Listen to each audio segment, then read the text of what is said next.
ಸ್ಪರ್ಧಾ ಅರಿವು important current affairs April 2026 important. ಇದು ಮೇ ತಿಂಗಳದು. ಇನ್ನು 2 ದಿನ ಆದಮೇಲೆ ಮೇ ತಿಂಗಳು ಕರೆಂಟ್ ಅಫೇರ್ಸ್ ಕೂಡ ಬರ್ತಾಯಿದೆ. ಮೇ ತಿಂಗಳದು ಸ್ಪರ್ಧಾ ಅರಿವು ಮತ್ತು ಸ್ಪರ್ಧಾ ವಿಜೇತ ಎರಡನ್ನೂ ಕೂಡ ಒಂದೊಂದೇ ವಿಡಿಯೋದಲ್ಲಿ ನಿಮಗೆ ಕಂಪ್ಲೀಟಾಗಿ ಎಕ್ಸ್ಪ್ಲೇನ್ ಮಾಡ್ತೀನಿ.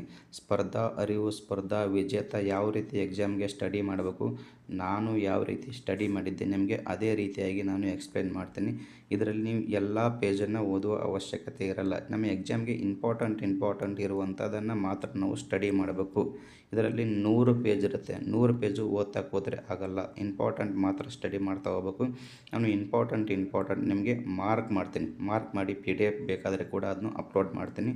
ಇಲ್ಲಿ ನೋಡಿ, ಇಂಪಾರ್ಟೆಂಟ್ ಏನಂದರೆ ಜ್ಞಾನಪೀಠ ಪ್ರಶಸ್ತಿ ಇಂಪಾರ್ಟೆಂಟು, G7 ಶೃಂಗಸಭೆ ಇಂಪಾರ್ಟೆಂಟು, ಪುರುಷರ ICC ವಿಶ್ವಕಪ್ ಇಂಪಾರ್ಟೆಂಟು, ಬಿಮ್ಸ್ಟಿಕ್ಕು, ವರ್ಲ್ಡ್ ಟ್ರೇಡ್ ಆರ್ಗನೈಜೇಷನ್ 14ನೇ ಸಮ್ಮೇಳನ ಎಲ್ಲಿ ನಡೆಯಿತು, ಯಾರು ಅಧ್ಯಕ್ಷರಾಗಿದ್ದರು ಅಂಥ ಕ್ವಶನ್ಸು ಈಗ ಆಲ್ರೆಡಿ ಕ್ವಶನ್ ಕೂಡ ಕೇಳಿದ್ದಾರೆ. ಅದು ಇಂಪಾರ್ಟೆಂಟು.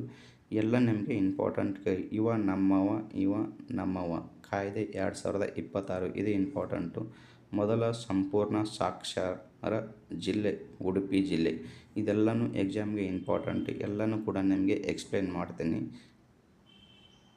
ಇಲ್ಲಿ ನೋಡಿ, ಮೊದಲನೇ ಪೇಜು ಜ್ಞಾನಪೀಠ ಪ್ರಶಸ್ತಿ.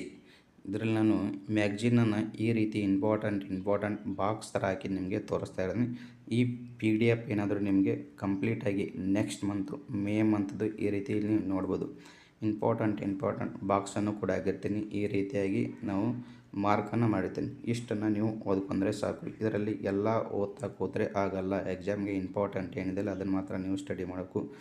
ಮೇ ಮಂತದ್ದು ನಿಮಗೆ ಏನಾದರೂ ಮೇ ಮಂತದ್ದು ಕಂಪ್ಲೀಟ್ ಮ್ಯಾಗ್ಝಿನ್ನು ಈ ರೀತಿ ಇಂಪಾರ್ಟೆಂಟ್ ಮಾರ್ಕ್ ಮಾಡಿದ್ದು ಏನಾದರೂ PDF ಬೇಕಾದರೆ ಕೆಳಗಡೆ ಡಿಸ್ಕ್ರಿಪ್ಷನಲ್ಲಿ ಟೆಲಿಗ್ರಾಮ್ ಲಿಂಕನ್ನು ಕೊಟ್ಟಿರ್ತೀನಿ. ಅಲ್ಲಿ ನನಗೆ ಒಂದು ಮೆಸೇಜ್ ಮಾಡಿ ಈ ರೀತಿ ಇಂಪಾರ್ಟೆಂಟ್ ಮಾರ್ಕ್ ಮಾಡಿದ್ದನ್ನು ನಿಮಗೆ PDF ಕಳಿಸ್ಕೊಡ್ತೀನಿ. ಇಲ್ಲಿ ನೋಡಿ, ಅಬೌಟ್ ಮೀ. ಇದು ನನ್ನ ಬಗ್ಗೆ. ನಾನು ಯಾವುದೇ ಕೋಚಿಂಗನ್ನು ತೆಗೆದುಕೊಂಡಿಲ್ಲ. ಸೆಲ್ಫ್ ಸ್ಟಡಿ ಮಾಡಿದ್ದೀನಿ. ನಾನು 2 ವರ್ಷ ಪ್ರಿಪ್ರೇಷನ್ನ ಮಾಡಿದ್ದೀನಿ. ಇದು ನನ್ನ ಸ್ಕೋರು. ಕಮ್ಯುನಿಕೇಷನ್ ಪೇಪರ್ನಲ್ಲಿ ಬಂದಂತಹ score FDA 82, village accountant 87, WRD 80. ಇಷ್ಟು ನನ್ನ ಸ್ಕೋರನ್ನು ಬಂದಿತ್ತು. ನಾನು ಯಾವ ರೀತಿ ಸ್ಟಡಿ ಮಾಡಿದ್ದೀನಿ ಎಲ್ಲನೂ ನಿಮಗೆ ಎಕ್ಸ್ಪ್ಲೇನ್ ಮಾಡ್ತೀನಿ. ನೀವು ಯಾವುದೇ ಕೋಚಿಂಗನ್ನು ತೆಗೆದುಕೊಳ್ಳುವಂಥ ಅವಶ್ಯಕತೆ ಇಲ್ಲ. ನೀವು ಸೆಲ್ಫ್ ಸ್ಟಡಿ ಮಾಡಿ ಕೂಡ ನೀವು ಎಕ್ಸಾಮನ್ನು ಕ್ಲಿಯರ್ ಮಾಡ್ಬೋದು.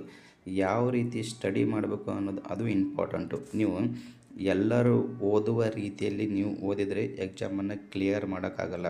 ನೀವು ಸ್ವಲ್ಪ ಡಿಫರೆಂಟಾಗಿ ಓದ್ಕೊಳ್ಬೇಕು. ಟೆಕ್ಸ್ಟ್ ಬುಕ್ ಆಗಲಿ, ನ್ಯೂಸ್ ಪೇಪರ್ ಆಗಲಿ, ಪ್ರೀವಿಯಸ್ ಇಯರ್ ಕ್ವಶನ್ಸ್ ಪೇಪರ್ ಆಗಲಿ, ಅದನ್ನು ಓದುವುದು ಒಂದು ಕಲೆ ಇದೆ. ಅದು ಇಂಪಾರ್ಟೆಂಟ್. ನೀವು ಅದನ್ನು ಕಲಿತ್ಕೊಳ್ಬೇಕು.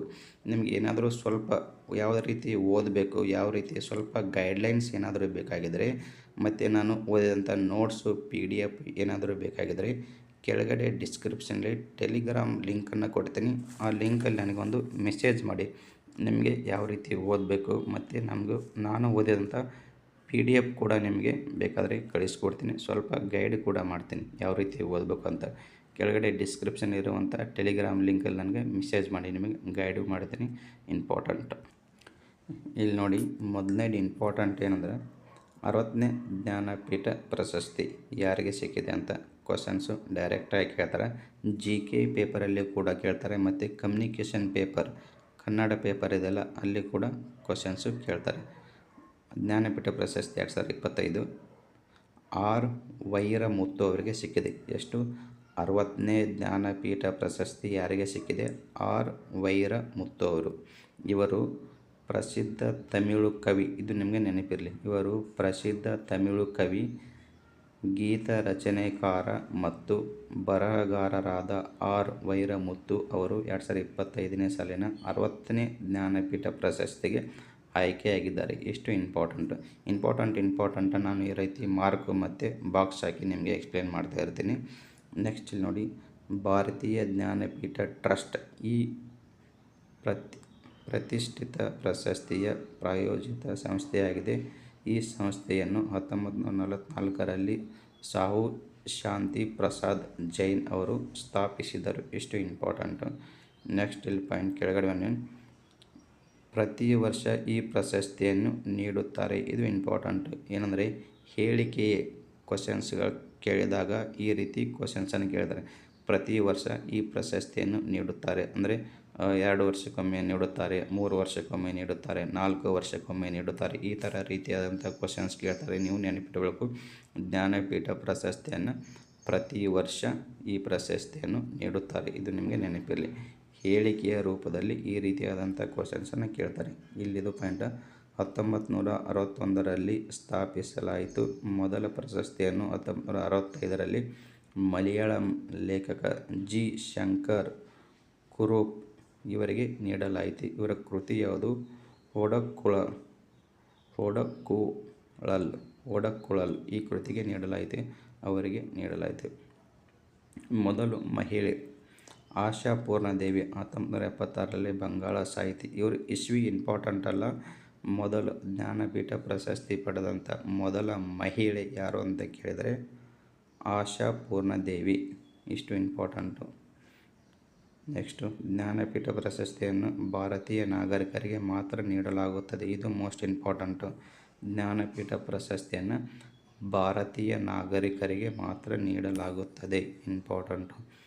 ಒಮ್ಮೆ ಯಾವುದೇ ಒಂದು ಭಾಷೆಗೆ ಜ್ಞಾನಪೀಠ ಪ್ರಶಸ್ತಿ ಲಭಿಸಿದರೆ ಮುಂದಿನ 2 ವರ್ಷಗಳ ಕಾಲ ಆ ಭಾಷೆಯನ್ನು ಪ್ರಶಸ್ತಿಯ ಪರಿಗಣನೆಗೆ ತೆಗೆದುಕೊಳ್ಳಲಾಗುವುದಿಲ್ಲ. ಇಂಪಾರ್ಟೆಂಟ್. ಹೀಗಾಗಿ ಪ್ರತಿ ವರ್ಷ 2 ಭಾಷೆಯನ್ನು ಆಯ್ಕೆಯಿಂದ ಹೊರಗುಳಿಯುತ್ತವೆ. ಇದು ಇಂಪಾರ್ಟೆಂಟ್, ನೆನಪಿರಲಿ. ನೆಕ್ಸ್ಟ್, ಅತಿ ಹೆಚ್ಚು ಜ್ಞಾನಪೀಠ ಪ್ರಶಸ್ತಿ ಪಡೆದ ಭಾಷೆ ಹಿಂದಿ ಭಾಷೆ. ಟೋಟಲಾಗಿ 12 ಪ್ರಶಸ್ತಿ ಪಡೆದಿದೆ. ಮೊದಲ ಸ್ಥಾನದಲ್ಲಿದೆ. 2ನೇ ಸ್ಥಾನದಲ್ಲಿ ನಮ್ಮ ಕರ್ನಾಟಕ. ಕನ್ನಡ ಒಟ್ಟು 8 ಪ್ರಶಸ್ತಿಯನ್ನು ಪಡೆದಿದೆ. 2ನೇ ಸ್ಥಾನದಲ್ಲಿದೆ.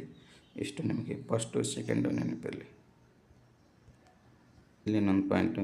ಈ ಪ್ರಶಸ್ತಿಯು 11 ಲಕ್ಷ ನಗದು ಪ್ರಶಸ್ತಿ ಪತ್ರ ಮತ್ತು ವಾಗ್ದೇವಿ ಅಂದರೆ ಸರಸ್ವತಿ ಕಂಚಿನ ಪ್ರತಿಮೆಯನ್ನು ಒಳಗೊಂಡಿರುತ್ತದೆ. ಇಂಪಾರ್ಟೆಂಟ್. ಇದು ನೆನಪಿರಲಿ. ಪ್ರಶಸ್ತಿ ಏನೇನನ್ನು ಒಳಗೊಂಡಿರುತ್ತದೆ? ಒಂದೊಂದು ಸರಿ ಆಯ್ಕೆಯ ರೂಪದಲ್ಲಿ ಕ್ವಶನ್ಸ್ ಕೂಡ ಕೇಳ್ತಾರೆ. ಇದು ಜ್ಞಾನಪೀಠ ಪ್ರಶಸ್ತಿ ಒಂದಿಗೆ ನೀಡಲಾಗುವ ವಾಗ್ದೇವಿ ಕಂಚಿನ ಪ್ರತಿಮೆಯು 11ನೇ ಶತಮಾನದ ಪರಮಾರ ರಾಜಭೋಜ ನಿರ್ಮಿಸಿದ ಸರಸ್ವತಿ ಪ್ರತಿಮೆ. ಇದು ಇಂಪಾರ್ಟೆಂಟು. ಯಾರು ನಿರ್ಮಿಸಿದ್ದು? ಎಷ್ಟನೇ ಶತಮಾನದ? ಇದು ಮೋಸ್ಟ್ ಇಂಪಾರ್ಟೆಂಟ್. ಈ ಬಾಕ್ಸಲ್ಲಿರೋದನ್ನು ಎಲ್ಲ ನೀವು ಕಲಿತ್ಕೊಳ್ಬೇಕು. ಎಕ್ಸಾಮ್ಗೆ ಮೋಸ್ಟ್ ಇಂಪಾರ್ಟೆಂಟು. ಇದರಲ್ಲಿ ಸುಮಾರು ಸಾರಿ ಎಕ್ಸಾಮಲ್ಲಿ ಕ್ವಶನ್ಸನ್ನು ಕೇಳಿದ್ದಾರೆ. ಜ್ಞಾನಪೀಠ ಪ್ರಶಸ್ತಿ ಪುರಸ್ಕೃತರಾದ ಕರ್ನಾಟಕದ ಸಾಹಿತಿಗಳು. ನಮ್ಮ ಕರ್ನಾಟಕದವರು ಮೊದಲು ಯಾರಿಗೆ ಸಿಕ್ಕಿದೆ ಅಂತ ಕೂಡ ಕೇಳಿದ್ದಾರೆ. ಇಸ್ವಿ ಕೂಡ ಇಂಪಾರ್ಟೆಂಟು. ಮತ್ತು ಯಾರಿಗೆ ಸಿಕ್ಕಿದೆ ಅದು ಕೂಡ ಇಂಪಾರ್ಟೆಂಟು. ಯಾವ ಕೃತಿಗೆ ಸಿಕ್ಕಿದೆ ಅದು ಇಂಪಾರ್ಟೆಂಟ್. ಮೊದಲು ನಮ್ಮ ಕರ್ನಾಟಕದವರಿಗೆ 1967ರಲ್ಲಿ ಕುವೆಂಪು ಅವರಿಗೆ ಸಿಕ್ಕಿದೆ. ಯಾವ ಕೃತಿಗೆ? ಶ್ರೀ ರಾಮಾಯಣ ದರ್ಶನಂ. ಇದು ಇಂಪಾರ್ಟೆಂಟು. 2ನೇದು 1973ರಲ್ಲಿ ದ ರಾ ಬೇಂದ್ರೆ ಅವರಿಗೆ. ಯಾವ ಕೃತಿಗೆ? 4 ತಂತಿ. ಇದನ್ನು ಯಾವ ರೀತಿಯಾಗಿ ಇದೇ ಕ್ರಮವಾಗಿ ನೆನಪಿಟ್ಕೊಳ್ಳಿ. ಒಂದೊಂದು ಸಾರಿ ಕ್ರಮವಾಗಿ ಜೋಡಿಸಿ ಹೊಂದಿಸಿ ಬರೆಯಿರಿ. ಈ ಸೈಡ್ ಇಸ್ವಿ ಕೊಟ್ಟಿದ್ದಾರೆ, ಒಂದು ಸೈಡ್ ಅವರ ಹೆಸರನ್ನು ಕೊಟ್ಟಿದ್ದಾರೆ. ಇವನನ್ನು ಹೊಂದಿಸಿ ಬರೆಯಿರಿ, ಕ್ರಮವಾಗಿ ಜೋಡಿಸಿ ಅಂತ ಕ್ವಶನ್ಸನ್ನು ಸುಮಾರು ಸಾರಿ ಎಕ್ಸಾಮಲ್ಲಿ ಕ್ವಶನನ್ನು ಕೇಳಿದ್ದಾರೆ. ಇದನ್ನು ಯಾವ ರೀತಿ ಕ್ರಮವಾಗಿ ನೆನಪಿಟ್ಕೊಳ್ಬೇಕು? ಇಸ್ವಿ ಕೂಡ ನೆನಪಿಟ್ಕೊಳ್ಬೇಕು, ಹೆಸರು ಕೂಡ ನೆನಪಿಟ್ಕೊಳ್ಬೇಕು, ಈ ಕೃತಿ ಕೂಡ ನೆನಪಿಟ್ಕೊಳ್ಬೇಕು. ಇದನ್ನು ಯಾವ ರೀತಿ ನೆನಪಿಟ್ಕೊಳ್ಬೇಕು ಅಂತ ಒಂದು ಟ್ರಿಕ್ ಇದೆ. ಆ ಟ್ರಿಕ್ಕನ್ನು ನಿಮಗೆ ಎಕ್ಸ್ಪ್ಲೇನ್ ಮಾಡ್ತೀನಿ, ಕರೆಕ್ಟಾಗಿ ಕೇಳ್ಕೊಳ್ಳಿ. ಇಲ್ಲಿ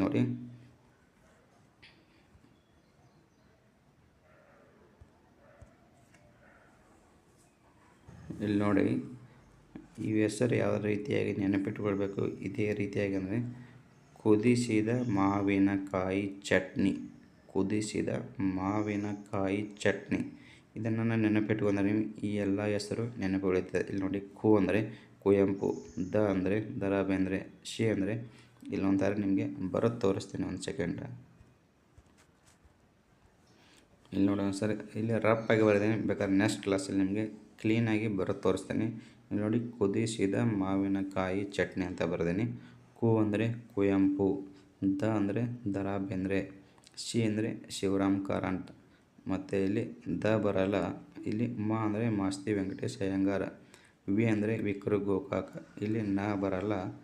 ಕ ಅಂದರೆ ಗಿರೀಶ್ ಕಾರ್ನಾಡ್.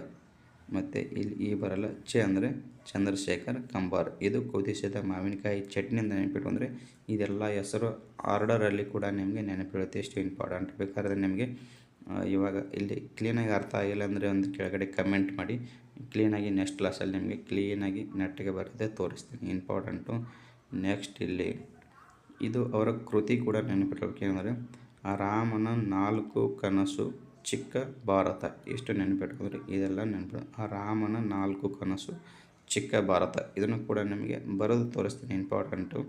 ಕೃತಿ ಕೂಡ ನೆನಪಿಟ್ಕೊಳ್ಬೇಕು, ಇಸ್ವಿ ಕೂಡ ನೆನಪಿಟ್ಕೊಳ್ಬೇಕು. ಇಷ್ಟು ಇಂಪಾರ್ಟೆಂಟು. ಇಲ್ಲಿ ನೆಕ್ಸ್ಟ್ ಏನಂದರೆ ಒಂದು ಸೆಕೆಂಡ್, ಇದೇನು ಕರ್ಸರ್ ಇದೇ ರೀತಿ ಓಡ್ತಾ ಇದೆ. ಕರ್ಸರ್ ವರ್ಕ್ ಆಗ್ತಾಯಿಲ್ಲ ಯಾಕೆ? ಒಂದು ಸೆಕೆಂಡ್, ಕರ್ಸರ್ ಯಾಕೆ ವರ್ಕ್ ಆಗ್ತಾಯಿಲ್ಲ? ಇನ್ನು ನೆಕ್ಸ್ಟ್ ವಿಡಿಯೋದಲ್ಲಿ ನಿಮಗೆ ಎಕ್ಸ್ಪ್ಲೇನ್ ಮಾಡ್ತೀನಿ. Next video important. ಕರ್ಸರ್ ಒಂದು ಸೆಕೆಂಡ್, ಕರ್ಸರ್ ಏನೋ ಮಿಸ್ಟೇಕ್ ಮಾಡ್ತಾಯಿದೆ, ಕರ್ಸರ್ ವರ್ಕ್ ಆಗ್ತಾಯಿಲ್ಲ. ನೆಕ್ಸ್ಟ್ ವಿಡಿಯೋದಲ್ಲಿ ನಿಮಗೆ ಕಂಪ್ಲೀಟಾಗಿ ಮ್ಯಾಗ್ಜಿನ್ನು ಮತ್ತು ನಿಮಗೆ ನೆಕ್ಸ್ಟ್ ಮಂತ್ದು ಮೇ ತಿಂಗಳು ಮ್ಯಾಗ್ಜಿನ್ನು ಸ್ಪರ್ಧಾ ವಿಜೇತ ಸ್ಪರ್ಧಾ ಅರಿವು ಕಂಪ್ಲೀಟಾಗಿ ಒಂದೇ ವಿಡಿಯೋದಲ್ಲಿ ಈ ರೀತಿಯಾಗಿ ಬಾಕ್ಸನ್ನು ಹಾಕಿ ನಿಮಗೆ ತೋರಿಸ್ತಾ ಇದ್ದೀನಿ. ಇಂಪಾರ್ಟೆಂಟ್ ಇದೆ, ಯಾರು ಮಿಸ್ ಮಾಡ್ಕೊಳಕ್ಕೆ ಹೋಗಬೇಡಿ. ಯಾರಾದರೂ ಫಸ್ಟ್ ಟೈಮ್ ನೋಡ್ತಾರೆ ಸಬ್ಸ್ಕ್ರೈಬ್ ಮಾಡ್ಕೊಳ್ಳಿ. ನಾನು ಡಿಸ್ಕ್ರಿಪ್ಷನಲ್ಲಿ ಟೆಲಿಗ್ರಾಮ್ ಲಿಂಕ್ ಇದೆ ಅಲ್ಲ, ಅಲ್ಲಿ ನಿಮಗೆ ಕಮೆಂಟ್ ಮಾಡ್ಕೊಳ್ಳಿ. ನಿಮಗೆ ಏನಾದ್ರು ಕ್ಲಾಸಸ್ ಬೇಕಾದರೆ, ಏನಾದ್ರು ನೋಟ್ಸ್ ಬೇಕಾಗಿದ್ದರೆ, ಏನಾದ್ರು ಗೈಡ್ ಏನಾದರೂ ಮಾಡಬೇಕಾಗಿದ್ದರೆ, ಎಕ್ಸಾಮ್ ರಿಲೇಟೆಡ್ ಗೈಡ್ಲೈನ್ಸು ಎಲ್ಲನೂ ಎಕ್ಸ್ಪ್ಲೇನ್ ಮಾಡ್ತೀನಿ. ಬಾಯ್ ಬಾಯ್.